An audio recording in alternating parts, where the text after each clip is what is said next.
이 시간 우리 함께 말씀 봅니다. 신약성경 사도행전 19장 8절부터 10절까지의 말씀 함께 보시겠습니다. 신약성경 사도행전 19장 8절부터 10절까지의 말씀입니다. 제 성경으로는 신약성경 221페이지에 있습니다. 말씀 제가 봉독합니다. 바울이 회당에 들어가 석 달 동안 담대히 하나님 나라에 관하여 강론하며 권면하되 어떤 사람들은 마음이 굳어 순종하지 않고 무리 앞에서 이 도를 비방하거늘 바울이 그들을 떠나 제자들을 따로 세우고 두란노 서원에서 날마다 강론하니라. 2해 동안 이같이 하니 아시아에 사는 자는 유대인이나 헬라인이나 다 주의 말씀을 듣더라. 아멘.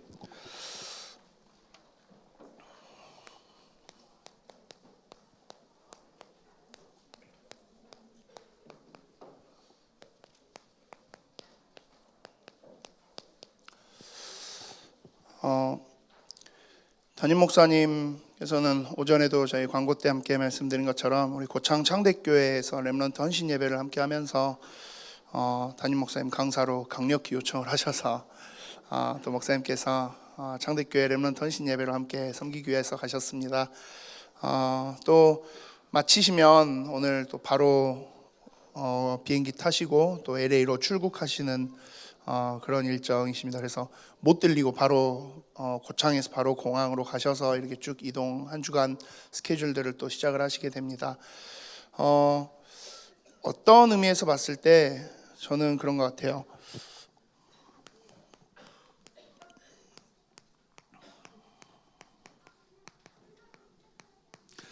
세계복음화라는 단어가 사실 이게 어떻게 보면 굉장히 구체적이지 못한 단어일 수도 있거든요. 왜냐하면 너무 범위가 크니까요. 그렇죠? 농성동 복음화 하면 그나마 그것도 힘들어요. 사실 농성동 복음화도 쉬운 일은 아닙니다. 농성 1동 2동 말 했을 때 굉장히 큰, 근데 그 농성동 복음화하면 그래도 조금 좀 해볼 수 있지 않을까 할 수도 있어요. 근데 그 농성동이 넘어서 서구 복음화 하면 저는 사실 그래요. 제 수준에서는 서구 복음화 했을 때 그때부터 이미 부담돼요. 농성동 복음화하면 죽을 때까지 내가 열심히 하면 그래도 조금 하지 않을까? 서구 복음화는 죽을 때까지 해도 이건 내 수준에 할 일은 아닌 것 같은데. 광주 복음화요. 우리 호남권 우리 예일교회 원로 목사님 때부터 516개 섬 죄송한 말로 좀 아찔합니다. 작년부터 해서 시외 권역 이제 사역 제가 담당을 하면서 완도 예일교회 남항 예일교회에서 완도랑 강진이랑 해남이랑 이렇게 목포랑 다니는데요. 진짜 다니면서 그래요. 516개 섬 지교회 다 살리고 실제로 그걸 물론 그걸 저 혼자 할 일은 아니겠지만 내 힘으로 할 수 있는 개념은 죽었다 깨나도 아니겠다 싶더라고요. 진짜 죽었다 깨나고를 몇 번 해도 저는 제 기준에서는 제 수준으로는 할 수 없는 일이겠더라고요. 근데 세계복음화 이건 사실 그래요. 너무너무 거대해서 너무너무 커서 자칫 이게 구체적으로 안 보이고 막연해 보일 수 있어요. 그냥 세계복음화 어떻게 되겠죠. 근데 저는 예일교회의 축복이라고 생각을 합니다. 우리 예일교회만큼은 이 세계복음화가 그래도 다른 교회 다른 분들에 비해서는 우리는 조금 더 구체적으로 다가오는 것 같아요. 왜요? 담임 목사님 한 달 혹은 2달 이렇게 한 번씩 해외 일정 때문에 또 출타하시고 그 사역을 두고 이동하시고 하는 그런 부분 때문에 이제 한 번씩 저희 이제 부목사님들이 이래 설교 말씀을 섬기기 위해서 서기도 하고요. 그 과정 속에서 성도님들이 뭐 하십니까? 목사님 가신 현장을 두고 나라를 두고 그 국가를 두고 선교사님들을 두고 그렇게 함께 또 한 주간 목사님 가실 때는 그 현장들을 두고 기도해 주시잖아요. 그게 사실 우리에게 실제로 체감되는 거니까요. 목사님이 이번엔 유럽을 가셔. 유럽 현장 하나님 이렇게 역사하시는구나 진짜로 하고 계시니까 목사님 가시는 거잖아요. 하나님 미국 지역에서 또 현장에서 이렇게 역사하시는구나 그러니까 목사님 가시는 거잖아요. 뭐 또 아시아나 다른 지역들 이래 막 할 때 야, 핍박이 가득한 그곳인데도 그래도 우리 목사님 가시는구나. 그 덕분에 우리가 기도하는 거죠. 그런 부분에서 봤을 땐 이 세계복음화라는 단어가 저는 그렇습니다. 우리 목사님이 해외 일정을 두고 이렇게 가실 때 주보에 나오는 담임 목사님 일정들이 나오실 때마다 세계복음화라는 게 조금 더 구체적으로 다가오는 시간으로 기도하시는 시간이 되셨으면 해요. 또 지난주 우리 장병찬 목사님 설교하시면서도 말씀 주시면서 그랬죠. 저도 잘 안 하고 있던 통역자를 위한 기도. 진짜 들으면서 한 3년 전 생각이 나더라고요. 청년들하고 같이 일본 그 정성홍 선교사님 계시는 그 교회 이제 오카야마 교회의 선교 캠프를 갔을 때 주일 예배를 드리는데 너무 예배 자체에 은혜 받을 수가 없었어요. 왜냐? 저희는 정성홍 선교사님 당연히 한국말을 하실 줄 알았는데 일본어로 모든 걸 다 하세요. 설교도 찬양도 예배의 모든 순서가 그냥 다 일본어예요. 근데 저는 일본어를 모르잖아요.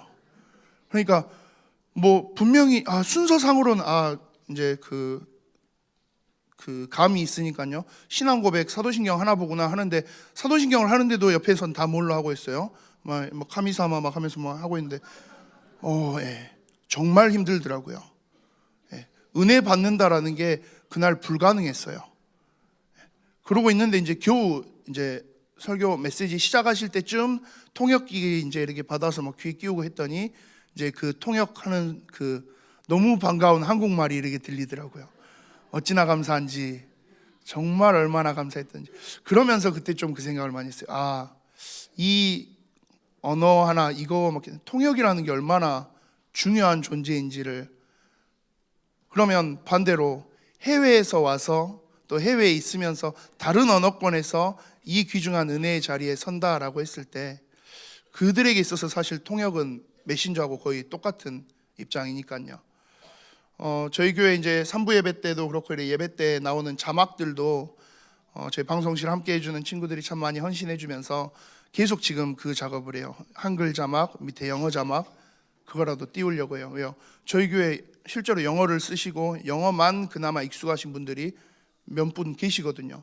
그분들은 예배 때 와서 3년 전에 제가 겪었던 그 상황을 똑같이 겪는 거죠. 근데 그런 것 때문에 굉장히 많은 것들을 바라보면서 그 와중에 또 그 귀중한 통역의 사역 누가 제일 앞에 있습니까? 담임 목사님 사모님이 또 계셔요. 그렇게 했을 때 세계복음화라는 단어가 우리 예의교회만큼은 진짜 구체적으로 그래도 다가올 수 있는 교회구나. 참 이거 우리 교회에 있어서 하나님 주신 큰 축복이다라는 생각들을 많이 합니다. 이번 한 주간 우리 목사님 오가시는 사역들, 또 우리 함께 하신 우리 에스더 사모님 모든 그 일정들, 또 귀중한 세계복음을 위해서 현장에서 앞서서 뛰신 우리 율광수 목사님까지 귀중한 선교의 현장들을 두고 특히 목사님의 일정들이 있을 때는 정말 함께 기도로 집중해 주실 수 있기를 우리 부탁드립니다. 2019년 우리 전체 말씀의 흐름 속에서 원단의 말씀부터 우리 예일교회 미션까지 귀중한 말씀들이 쭉 나왔어요. 그 속에서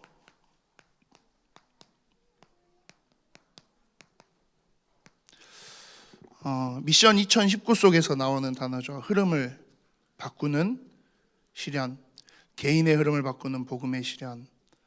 여기서부터 시작해서 현장의 흐름을 바꾸는 전도의 실현, 세계의 흐름을 바꾸는 선교의 실현, 우리 다음 세대의 흐름을 바꾸는 렘넌트 운동의 실현, 시대의 흐름을 바꾸는 교회의 실현까지 흐름을 바꾼다라는 말은 미션 2019 이 5주간의 말씀들을 계속 받으면서 미션 2019의 기도 제목들을 계속 묵상하면서 보니까 그렇더라고요.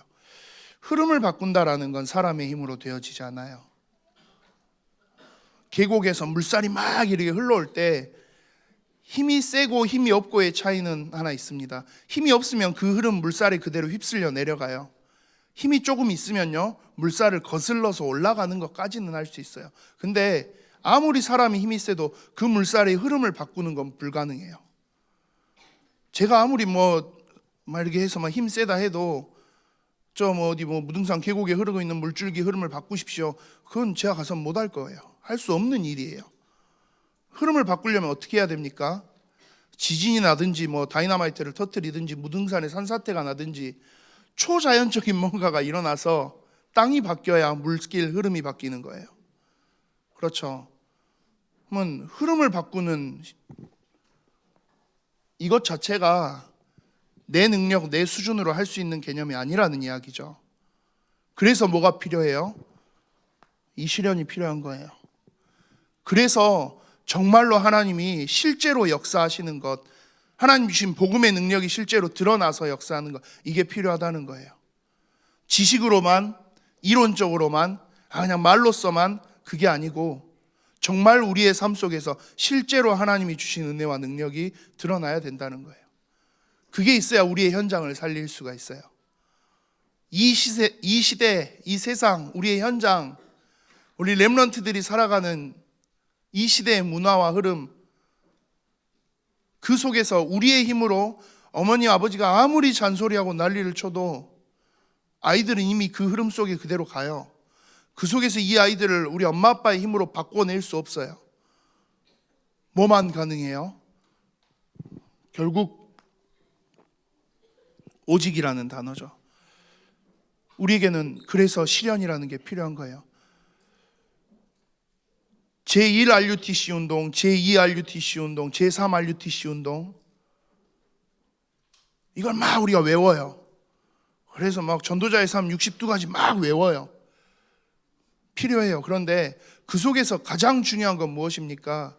그 모든 전도자의 삶을 온전히 누리는 속에서 하나님이 주시는 그 하나님의 능력, 하나님의 역사하심, 이게 우리의 현장에 실제로 드러났으면, 2019년 계속 우리가 함께 찬양하는 시선이라는 찬양 마지막 가사 그렇잖아요.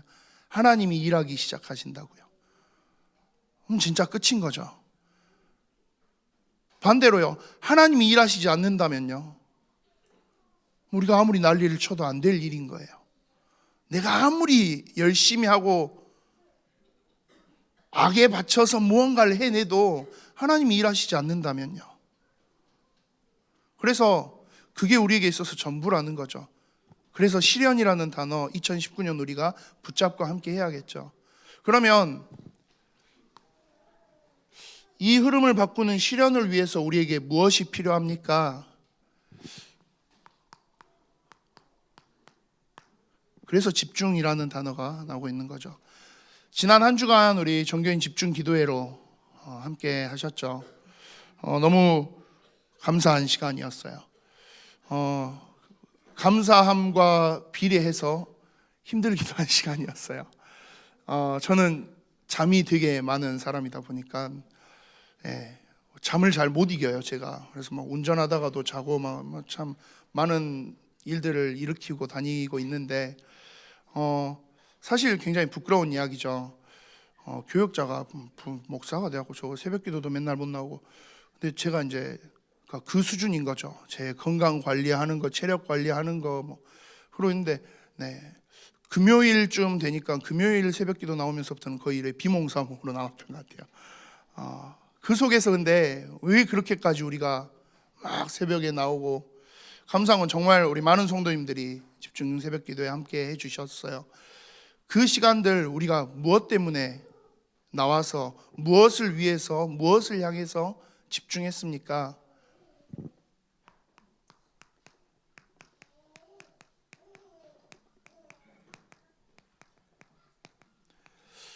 하나님을 향해서 집중하는 거죠. 왜 하나님을 향해서 집중해요? 서론에 말씀드린 것처럼요, 하나님이 일하셔야 내 현장의 흐름은 바뀌거든요. 하나님이 역사하셔야 우리 다음 세대, 우리의 후대들의 흐름 바뀌거든요. 하나님께서 일하시고 계획하신 대로 모든 것들을 행하셔야 이 시대의 흐름 바꿀 수 있거든요. 그래서 집중이 필요한 거예요. 집중하지 않으면요, 우리 옛날 어른들 말로 해찰 부린다 하죠. 제가 어렸을 때 여기 호산나 성교원이 뒤에 있을 때, 제가 이제 여기 지금 그루터기 성전 자리에서 저희 집 있을 때, 걸어오면 여기서 여기 오는데 몇 분 걸립니까? 5분 안 걸리잖아요. 5분 안 걸릴 거리잖아요. 근데 어렸을 때 저희 어머니 말씀 들어보면 제가 분명히 성경을 마치고 이제 집에 가라고 보냈는데 올 시간이 30분이 넘었는데도 안 온 적들이 거의 매일 그랬다 하시더라고요. 그러면 이제 뭐 하고 오나 한번 이제 그래서 요 밑에까지 한번 내려와서 보면 그러세요. 저기서 나오는 게 보이는데, 눈에 보이는 거리잖아요. 보이는데 오다가 어디로 가요? 옆에 골목으로 가서 뭐 하다가 한 5분 있다가 나오고, 또 오다가 반대편 골목으로 가고, 또 나오다가 이쪽 골목 가고, 뭐 여기저기 다 들리고 가더라 이거죠.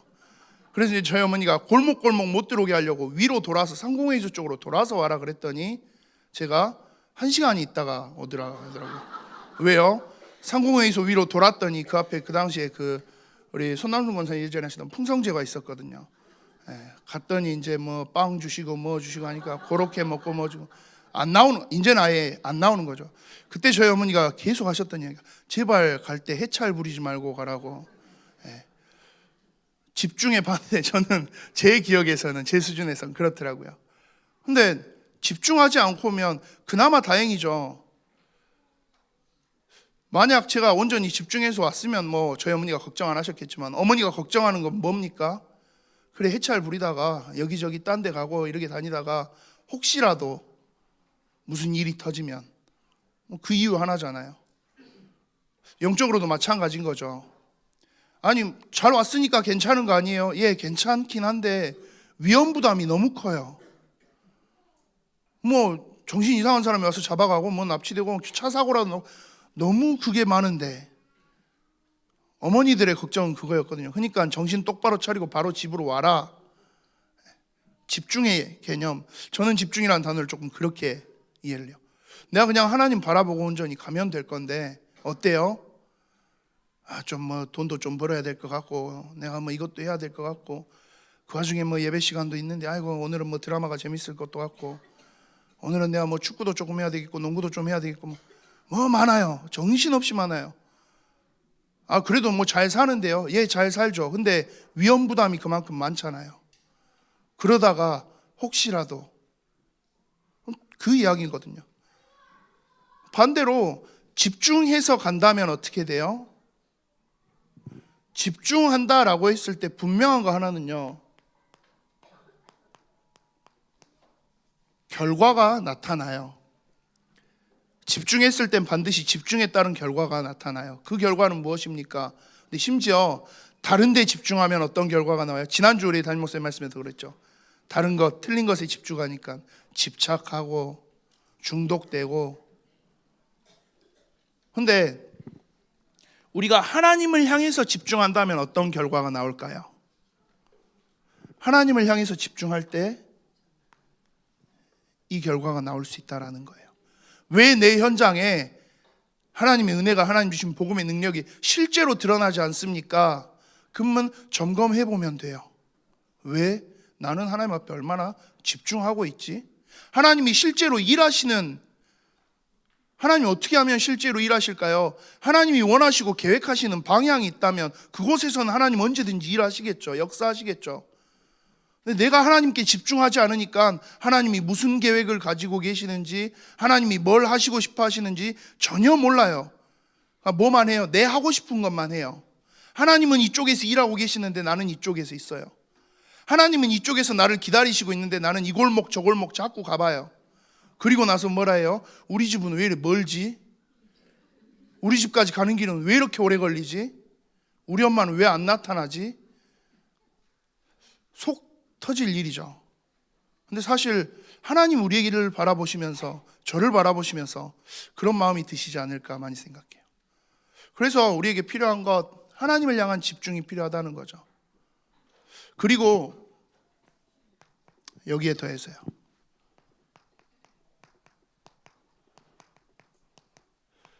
나를 향한 집중 또한 필요하지 않을까 생각해요. 이건 점검의 개념으로 이해하시면 되겠죠. 내 영적인 상태, 내 지금 실제 내가 얼마나 힘이 있는지, 내가 얼마나 하나님과의 관계가 온전히 있는지, 그걸 점검하는 거죠. 다른 걸 점검하는 게 아니라 하나님과 나 사이에서의 관계를 점검하는 거죠. 그걸 위해서 뭐가 필요합니까? 마찬가지로 나를 돌아보는 집중 또한 필요한 거예요. 내 영적인 힘을 확인하고 내 영적인 그 비밀들을 점검하는 그 집중 또한 필요한 거예요. 이것 때문에 우리에게 집중이라는 단어는 사실 굉장히 의미 있는 거죠. 지난 한 주간 우리가 함께 집중 기도하면서 또한 현장을 향한 집중도 함께 하는 거죠. 내 현장, 내 가정, 내 지역, 내 직장, 렘넌트들, 내 학교, 그곳에 어떻게 하면 하나님이 일하시기, 어떻게 하면 하나님의 소원이, 그걸 찾는 것, 현장을 향한 집중 필요해요.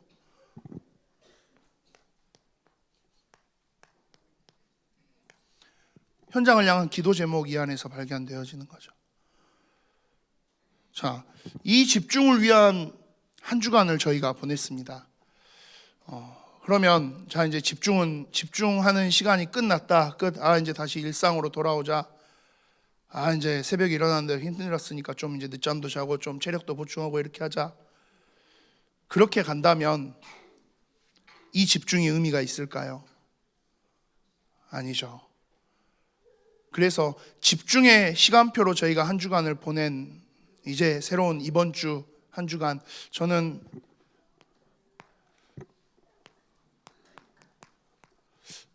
이 지속이라는 단어를 조금 묵상해 보실 수 있었으면 해요.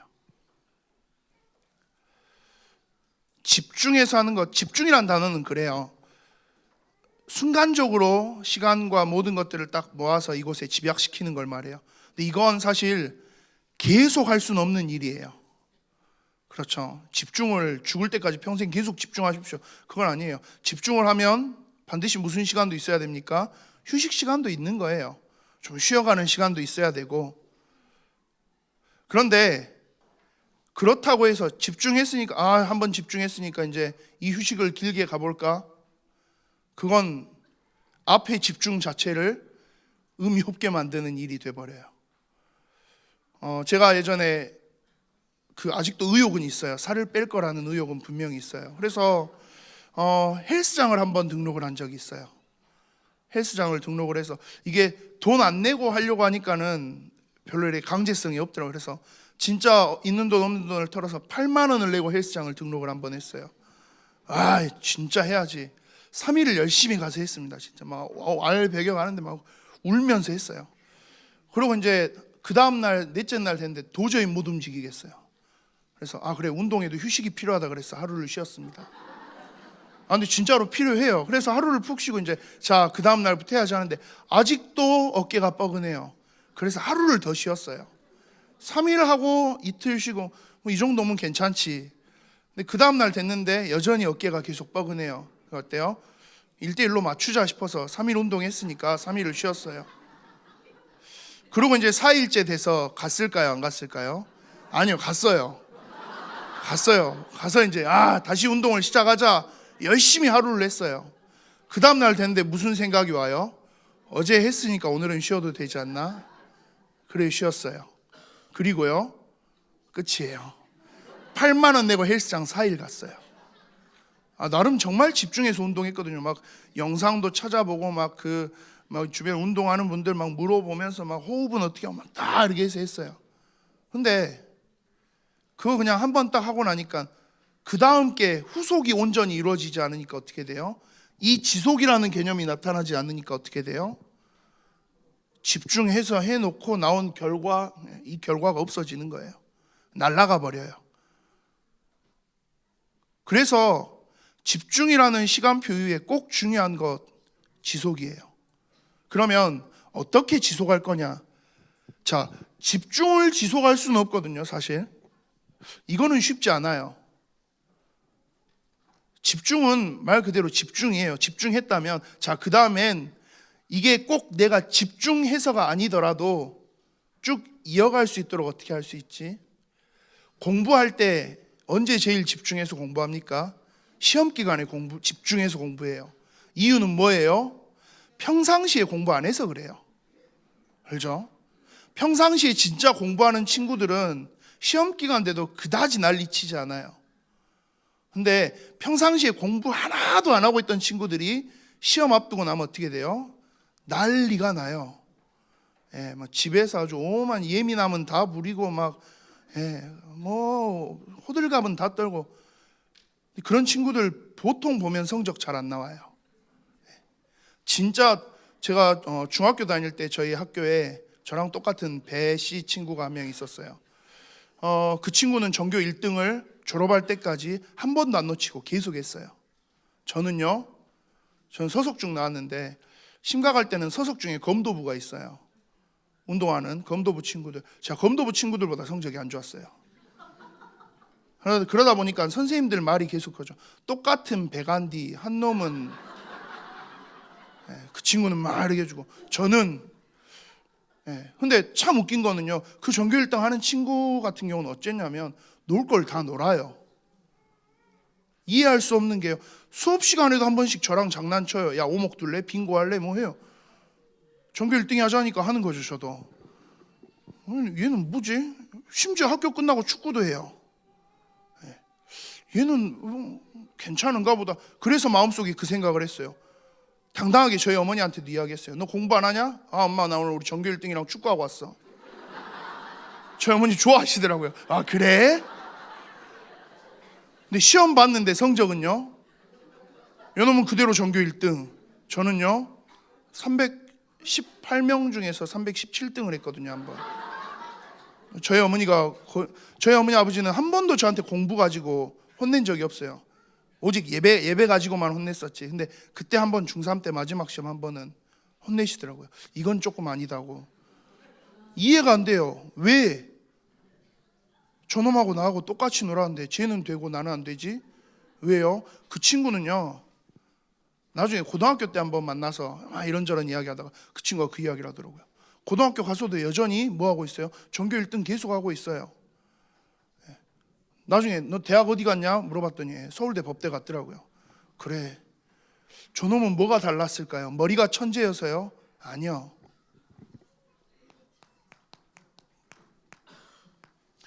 자기 삶 속에서 지속의 비밀을 갖고 있어요. 뭐요? 진짜 그 뉴스에서 나오는 뻔한 이야기들 있죠. 수능 전국 1등한 친구들이 교과서만 가지고 그 친구가 약간 그런 케이스였어요. 학원을 2개밖에 안 다녔어요. 두 개면 많이 다닌 건가? 제 기준에서 많이 다니는 거였는데, 사실 요즘 우리 랩런트들 기준으로 보면 학원 2개면 진짜 별거 아닌 거거든요. 학원 2개밖에 안 다녀요. 그럼 나머지는요, 그냥 자기 전에 그날 수업 진짜 그 예습 복습 그렇게 사는 애였어요.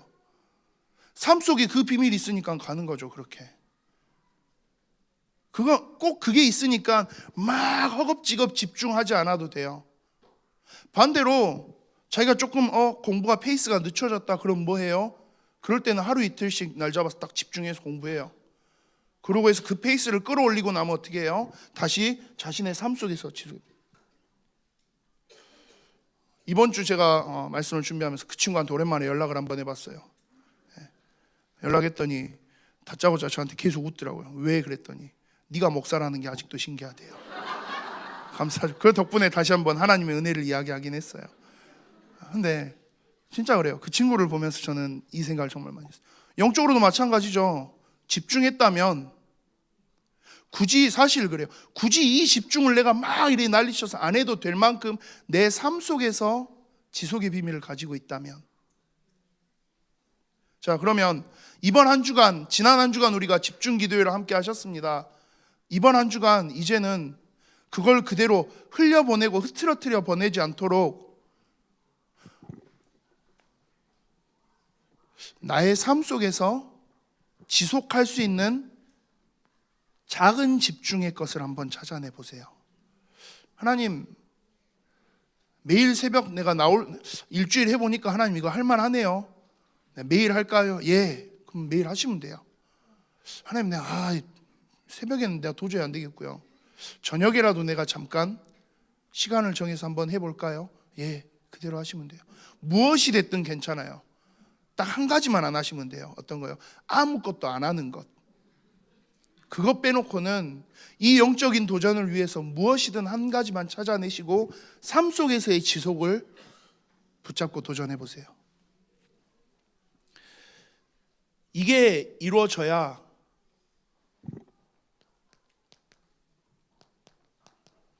여러분들 앞에 있는 현실을 넘어설 수 있는 힘이 생기는 거죠.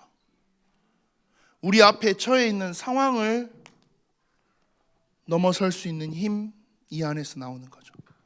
그래서 여기서 나오는 그 힘으로 무엇을 살리는 겁니까? 현장 살리는 거예요. 그러면 여기서 나오는 힘이 정확하게 어떤 힘입니까? 하나님을 향해 집중하는 속에서 나오는 하나님이 주시는 은혜를 누리는 힘이에요. 하나님이 허락하시는 이 복음의 능력 속에서 오는 성령의 충만함. 이걸 회복하기 위해서 나는 내 삶 속에서 무엇을 지속할 수 있을까? 그걸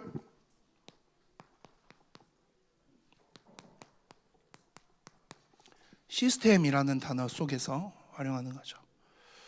비슷한 의미로 우리 말씀 속에서 계속 나왔던 틀이라는 단어예요. 사실 같은 의미인 거예요. 시스템, 틀. 내 안에 하나님과 함께하는 이 비밀을 온전히 누려가고 지속해 갈 수 있는 삶의 내 삶 속에서의 시스템. 그 시스템이 결국은 무엇이 되어줘요? 나를 지켜주는 틀이 되는 거예요. 예전에 함정 올무 틀 그 개념 말고요. 그 옛 틀은 깨어버리고 우리가 새 틀을 힘입자라고 하셨잖아요. 그게 이번 원단이잖아요. 거기서 말하는 새 틀은 뭐예요? 영적으로 나를 지켜줄 수 있는 울타리를 치자라는 거예요. 영적으로 내가 튕겨져 나가지 않도록 하는 그 울타리를 치자는 거예요. 비슷한 의미에서 저는 규모라는 단어를 사용하고 싶어요. 영적인 규모, 예전에 참 많이 사용했던 단어인데요. 이게 왜 필요합니까? 이게 우리를 지켜주는 방어막이 되는 거예요. 운동 선수들이 뭐 이렇게 좀 주로 뭐 다른 공학 뭐 이렇게 프로그램 하시는 분들이 쓰는 단어 중에 루틴이라는 단어가 있어요. 그러니까 딱 정해져 있는 그 시스템대로 그대로 진행되도록 만드는 것, 그런 건데요. 운동하는 선수들이 보면 자기들만의 막 루틴이 있어요. 예를 들어서 막 야구하는 선수들 보면 막 뭐 치기 전에 뭐 헬멧 벗었다 장을 이걸 계속하는 선수들이 있어요. 왜요? 그게 자기의 루틴인 거예요. 그 일본 야구 선수 중에 이치로라는 야구 선수가 있어요. 굉장히 대단한 야구 선수이기도 한데 좀 뭐 막 보통 우리 장로님들 우리 남자 어르신 분들은 이치로 별로 안 좋아하시죠. 예전에 막 뭐 막 우리나라 막 이상한 말도 하고 막 시비도 걸고 그러기도 했는데 이번에 그 선수 뭐 이렇게 뉴스 기사가 나오더라고요. 봤더니 나이가 46살이에요. 46살인데 문제는 아직도 은퇴를 안 했어요. 계속 그 뛰려고 그래요. 어디서요? 메이저리그에서. 우리 한국 프로야구 말고 세계 최고 이야기하는 메이저리그에서 46인데 아직도 뛰려고 그래요. 근데 뭐라고 아예 은퇴하세요 당신 그 말을 못하는 게 자기 관리가 너무 확실해요. 46 먹은 야구 선수가 메이저리그 팀 내에서 체지방률이 제일 낮대요. 그만큼 자기 관리를 한다는 거죠. 근데 그 이치로라는 사람이 보면 그래요. 어마어마한 대기록을 세웠어요. 안타 엄청나게 치고 막 미국, 일본 합쳐서 막 4천 몇 개 치고 막 대단한 선수인데 그 선수가 그렇게까지 딱 인정받고 칭찬받는 것 중에 하나가 그거예요. 자기 관리. 흔히 말해서 슬럼프가 길게 오지 않아요. 그 선수가 잘하는 이유가 뭐냐라고 했을 때 한 번씩 이래 못할 때도 있고 하죠. 근데 보통 운동선수들이 막 잘하다가도 한 번씩 못하면 막 일주일 한 달에 쭉 못하는. 근데 그 이치로라는 선수는 그게 길게 오지 않아요. 이유가 뭐냐? 그 사람은 기계처럼 살아요.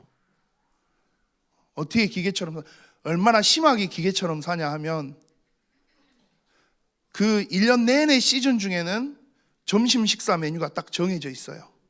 1년 내내 그것만 먹어요. 점심에는 뭐 자기 와이프가 해주는 카레 아니면 뭐 국수 그걸 그냥 딱 메뉴를 정해놓고 먹어요. 이유가 뭡니까? 그랬더니 뭐라 그래요? 탈나지 않으려고요. 그리고 괜히 뭐 다른 식당 갔다가 먹었는데 아따 이 집 맛없네. 에이 기분 나빠. 그게 내 운동에 영향을 미칠까 봐요. 인생 피곤하게 살죠. 진짜 피곤하게 사는. 저는 보면서도 와, 왜 인생을 이렇게 살지 싶을 만큼 저는 도저히 이해되지 않는 인생이에요. 근데 그 사람은 뭐예요? 내가 가지고 있는 루틴이다 이거죠. 이게 내가 기복 없이 운동을 하면서 성적을 낼 수 있도록 만드는 나의 관리다 이거죠. 저는 그 이야기들을 이렇게 쭉 보면서 이 시스템이라는 단어를 계속 생각했어요. 영적 시스템. 오늘 우리 담임 목사님 말씀에서도 그러시잖아요. 감정이 우리에게 찾아오는 거, 올 수 있어요. 저도 많이 오니까요. 아시잖아요. 저 맨날 울고, 맨날 뭐 어찌면은 또 삐지고, 진짜 많이 삐지거든요. 요즘에는 성질도 많이 내요. 옛날에는 그런 것도 없었는데 요즘엔 이상하게 저희 이제 아버지한테도 막 성질 내고 목사가 뭐 저러냐 뭐 하는데 저도 와요. 진짜 오더라고요. 오전에 목사님 막 메시지 들으면서 그래, 난 이상한 게 아니야. 나 이상하지 않아. 힘을 얻긴 했어요. 근데 문제는 뭡니까? 그 기복, 감정의 기복들은 누구나 와요. 그런데 어떤 사람은 그 기복이 와도 바로 튀어 올라와서 원위치에 올라서는 사람이 있고요. 어떤 사람은 떨어지면 더 추진력을 받아서 바닥으로 사라져버리는 사람이 있어요. 언제 올라오냐 봐도 어째요? 한 번 넘어지면 한 달, 두 달, 한 반년 지나면 천부의 의지 없어서 손들고 옵니다. 그렇게 와요. 조금 그래 다시 힘내자. 또 갑자기 뚝 떨어져요. 그렇게 있는 사람들도 참 많이 있어요. 무슨 차이일까요? 힘의 차이예요. 영적인 힘의 차이. 그런데 그 영적인 힘은 결국 어디서 올까요? 나를 영적으로 지키고 나를 영적으로 이 힘으로 설 수 있도록 하는 그 시스템, 그 틀 어떻게 가지고 있느냐의 싸움인 거죠. 결국은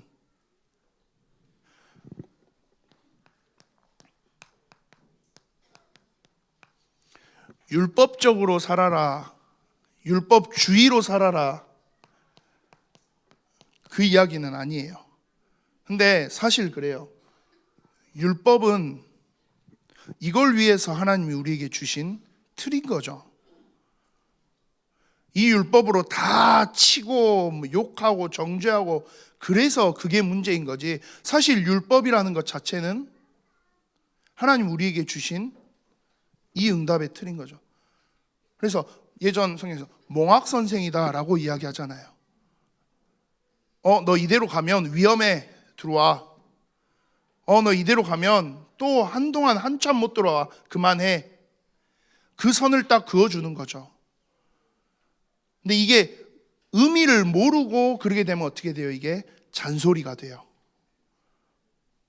듣기 싫은 잔소리. 근데 이게 의미가 충분히 이해가 되고 한다 그러면 이게 나를 지켜주고 있는 거구나 라고 이해될 수 있는 거죠. 제 아들이 이제 20개월 차 돼 가는데 요즘에 고민이 되게 많이 돼요. 성질이 왜 이렇게 심한지. 한 번씩 울면 2시간씩 울어요. 이번 주에 설득을 해도 안 되고 뭐 해도 안 되고 그냥 다 싫대요. 집어 던지고 성질 내고. 저도 성질이 나요. 이걸 너는 우리 아버지가 나 때리듯이 때리면 너는 죽는다 그런 생각도 하고 말이야 하는데, 지금은 그래 때릴 수가 없잖아요. 그래서 못하게 하는데 계속 근데 곰곰이 생각해보면 이해가 돼요. 쟤는 짜증이 나요. 왜요? 제가 하는 말이 쟤가 지금 얼마나 이해가 되겠습니까? 모르니까요. 지는 이걸 만지고 싶은데 왜 이걸 만지지 말라 하는 거냐? 이해를 시켜줘야죠. 근데 어쨌든 제 입장에서 못 만져요. 왜요? 뜨거운데. 그거 만져고 네 손이 딜 건데. 그러다 보니까 어떻게 해요? 결국은 조금 많이 뜨거운지 덜 뜨거운지 확인해보고 안 되겠다 싶으면 손에다 한번 쥐어주는 거죠. 잡고 있다가 뜨거우면 자기가 이제 놔요. 그 다음부터는 주면요 자기가 손 빼더라고요. 이해가 되면 그때는 딱 이거 하지 마 하면 해요. 안 해요 이제. 근데 그거 이해 안 될 때는 하지 마 하면 너무 듣기 싫은 잔소리인 거죠. 영적으로도 우리가 마찬가지예요. 그냥 무작정 하지 마 하면 이건 잔소리예요. 근데 의도와 이걸 왜 하지 않아야 되는지, 이걸 왜 해야 되는지에 대한 그 뒷면에 있는 이유를 알면 그때부터는 이건 굉장히 편하게 할 수 있어요. 자, 그러면 이 앞에서 하나님이 왜 나에게 이 시스템과 틀을 가지라고 하는 건지 그 이유를 알면 쉬워지겠죠. 어떻게 하면 알아집니까? 하나님을 향해서 집중할 때요. 아까 처음에 말씀드린. 그래서 뭐 하자는 거예요? 내 삶 속에서 하나님을 향한 작은 집중을 계속 이어나갈 수 있는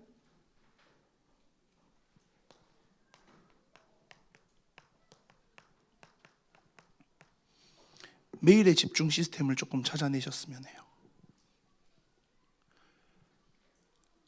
자, 지난 한 주간의 집중, 이제 우리에게 필요한 건 이 집중을 어떻게 지속해 나갈 거냐.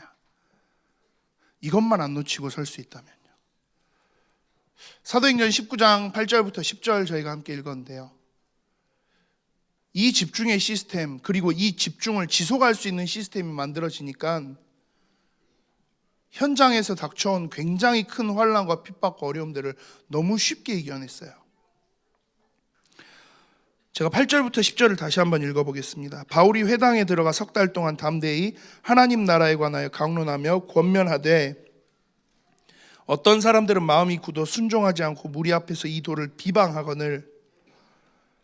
현장에서 이 복음을 전하는데 유대인들이 나타나서 방해하고 난리를 치는 거죠. 본문에서는 굉장히 그냥 짧게 나와 있지만 사실 이 사도 바울을 따라다니면서 핍박하고 박해하는 사람들의 이야기는 사도행전 13장에서부터 계속돼요. 유대인들이 계속 쫓아다니면서 무리를 지어서 처음에는 돌로 쳐서 죽이려고도 했었고요. 귀부인들을 어떤 불량배들을 불러와서 난동을 피우기도 하고요. 그렇게 계속 그 방해를 하고 있는 거예요. 그게 계속 반복되니까 사도 바울이 이제는 이걸 어떻게 대처해야지, 이걸 내가 어떻게 넘어서야 되지, 그 속에서 사도 바울이 선택한 방법이에요. 이게 계속 반복되니까 지역마다 이제 사도행전 19장쯤 와서는 사도 바울이 정리를 따가는 거죠. 또 이게 시작하네. 자, 이걸 어떻게 넘어서지? 바울이 그들을 떠나 제자들을 따로 세우고 두란노 서원에서 날마다 강론하니라. 날마다 강론했다라고 이야기해요. 그리고 그 일을 2해 동안 이같이 하니 2년 동안 날마다. 두란노 소원에서 그러면 여기서 두란노 소원에 모여서 하루 종일 했을까요? 아니요, 그렇게는 못해요. 잠깐이지만 대신 매일매일 이 집중의 시간들을 지속해 나간 거죠. 얼마나? 2년 동안을요. 그랬더니 진짜 모델적인 전도운동의 응답이에요. 아시아에 사는 자는 유대인이나 헬라인이나 다 주의 말씀을 듣더라. 어떻게 하면 우리의 현장을 살리는 전도운동 누릴 수 있습니까? 이거 한번 도전해 보셨으면 합니다. 지속할 수 있는 시스템, 하나님을 바라보고 하나님을 의지하고 지속할 수 있는 시스템. 나는 맨날 내 모습은 나는 맨날 또 친구들 만나서 놀고 어쩌고 놀고 또 나는 맨날 이래 무너지는데요. 나는 영적으로 못 서는데요. 나는 맨날 바닥으로 치는데요. 예, 괜찮아요. 대신에 넘어져도 일어서는 시간을 아예 딱 만들어 놓자 이거예요. 다 무너져 있어도 다시 세우는 시간을 만들어 놓자 이거예요. 뭘 통해서요? 하나님을 바라보는 걸로, 하나님께 집중하는 걸로.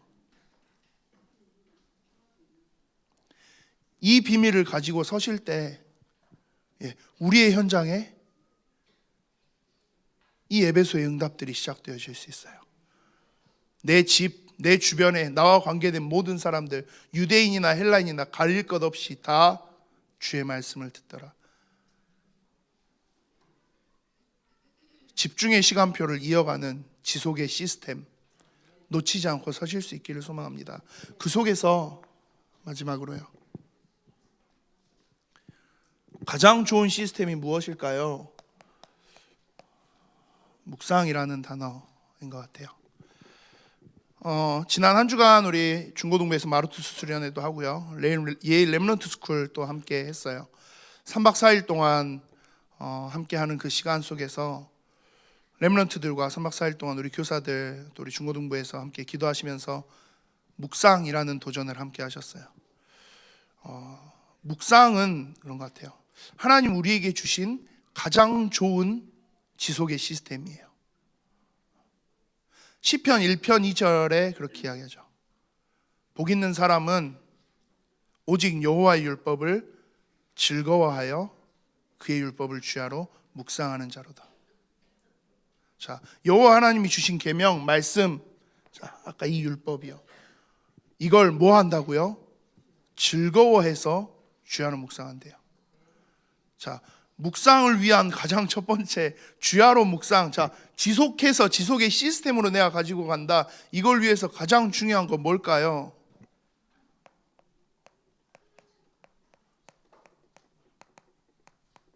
즐거워야 돼요.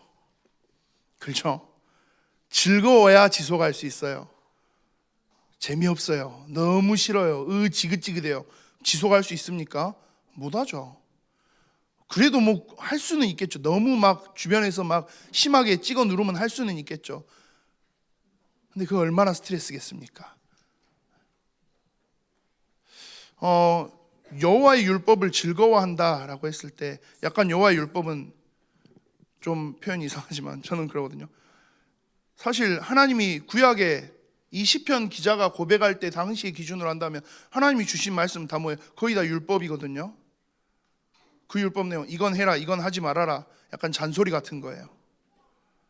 자, 잔소리를 즐겁게 들으시는 분 있으십니까? 없죠. 저도 그러거든요. 저희 집에 저희 와이프 말고 무안에 계시는 저희 어머니께서 그 잔소리에 대해서 굉장히 큰 전문성을 타고나셨어요. 한번 잔소리를 하시면 물론 이제 아들이 얼마나 걱정되니까 그러시겠어요. 근데 한 번 이야기를 꺼내면 한 이야기를 또 하고 한 이야기를 또 하고 한 이야기를 또 하고 옛날 이야기 잠깐 했다가 다시 한 이야기 또 하고 한 이야기 또 하고 한 이야기 또 하세요. 거의 매일 전화가 오세요. 통화를 길게는 안 해요. 길게를 못 해요. 도저히 길게는 못 하겠어요. 왜 길게를 못 하느냐? 5분에서 10분 통화를 하는데 그 통화의 본질은 딱 30초예요. 근데 문제는 그 30초가 5번에서 10번 이상 반복돼요. 그렇게 5분에서 10분이 채워져요. 그러면 못 들어요. 그거 진짜. 내용이 다 뭐예요? 오늘 뭐 먹었냐? 많이 먹었냐? 몇 그릇 먹었냐? 빨리 먹었냐? 천천히 먹었냐? 꼭꼭 씹어 먹어라. 너 살을 빼야 된다. 뭐 안 빼면 너 살 안 빼고 있으면 나중에 아버지처럼 된다. 뭐 그런 이야기 계속 이제 너무 이제 듣고 싶지 않아요. 뭐 어떻게 해요? 전화를 이렇게 받고 있는 게 아니라 전화를 이렇게 밑에다 놔둬요. 제 할까 하면서 예 이렇게 전화를 해요. 왜? 너무 듣기 싫으니까.